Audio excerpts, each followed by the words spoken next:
ครับสบายดีมีความสุข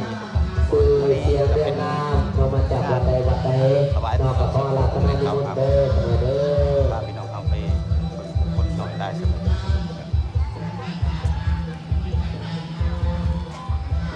เป็นแม่ค้าสาวขาย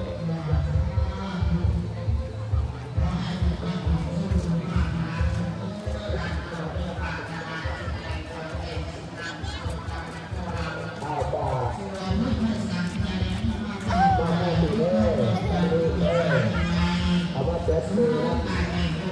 เอาเจ้าอาจารย์คนนี้ให้เด้อให้ตาใช่เด้อแล้วก็พ่ออยากนั่งเรียนกันก็เป็นแม่ นี่เป็นผ่านข้างในวัด โดยที่มาวินไทยทุกคนมาอยากที่มาให้เจ้าแม่คณะมาจากขนาดตระมาเป็นลำบากมาจากขนาดที่เป็นกา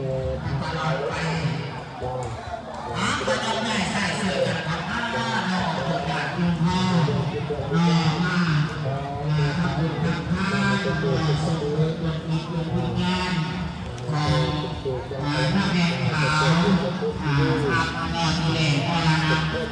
จากผู้เข้าไปที่บนี้วัดเจ้ากับป้า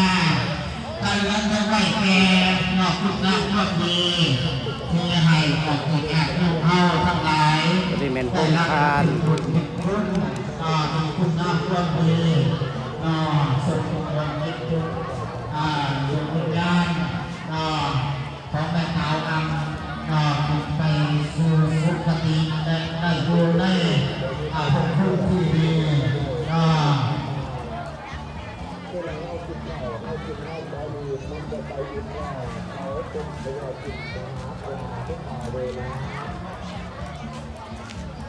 อันนี้เป็นโรงทานมีอยู่4โรงทาน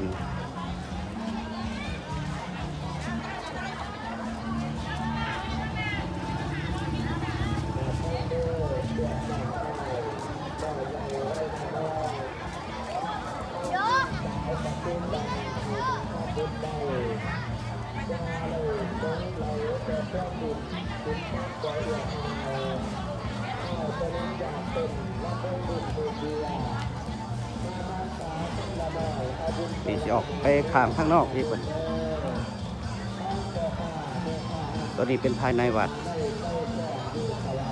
คนกับกำลังมาเต่ามาโฮมเป็นเงินผู้ซ้ำด้วย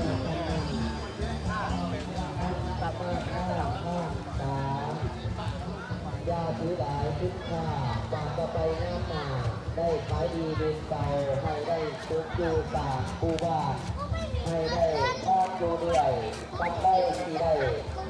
เดินกว่าหลังสนแนวจากประตูโกโมทนาบุญนำบอกคนญาติโยมเจ้าเป็นสาวชั้นน้อยขาดกูเบาเจรจาหาสภาพทำบาปกุศลต้องไวขอให้สีใหญ่ขอให้ใจ เวลามีห้ามเดียวแล้วมาซื้อให้มันเบิดเด้อไปสิมากัน อ้าวโชคมันโชคมัน โดย นายกระจายกระจายจะพัดเด้อนำพ่อแม่ครูอาจารย์ครูบากับกำลังมา มาหอดจอดเพิ่งแต่ขออาราธนานิมนต์ครูอาจารย์ อันนี้เป็นภาพสดๆภายในงานเด้อพี่น้องเด้อ เปิดสื่อเสียงเรียงนามมาลงทะเบียนเนาะนำประเดชพระคุณพระอาจารย์เก้และกับพระ ภา อา พ จารย์โบ้ ภาพสดๆ เป็ พี่ น น้อง ประ เล เดชพระยศแต้มเนาะลายสื่อเสียงเรียงนามอยู่วันเนาะ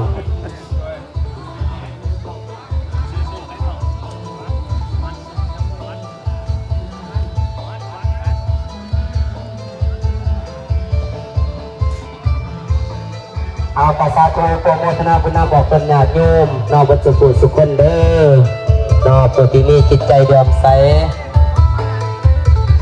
ในพุทธวันศาสนาของเราเนาะอาจจะได้มาอุปโมทนา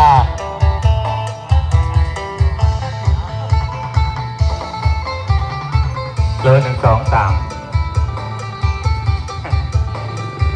มาห่อเพื่อกระใส่รถ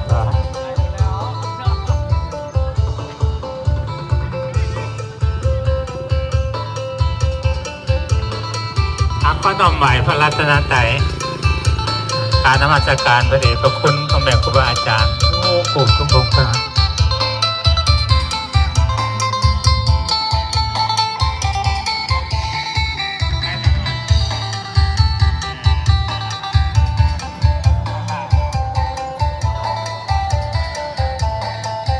เอาจะเล่นพรทุกท่านบรรดาทานชาวพุทธมโนทอแท้ยิ่งแห่จริงใจท่านด้วยฮะ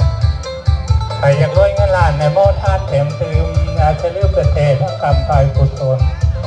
เข้าเป็นตนเป็นตัวขึ้นสีและเรื่ององค์กยอนบุญนี้แล้วสุดส่วนจังคอยดี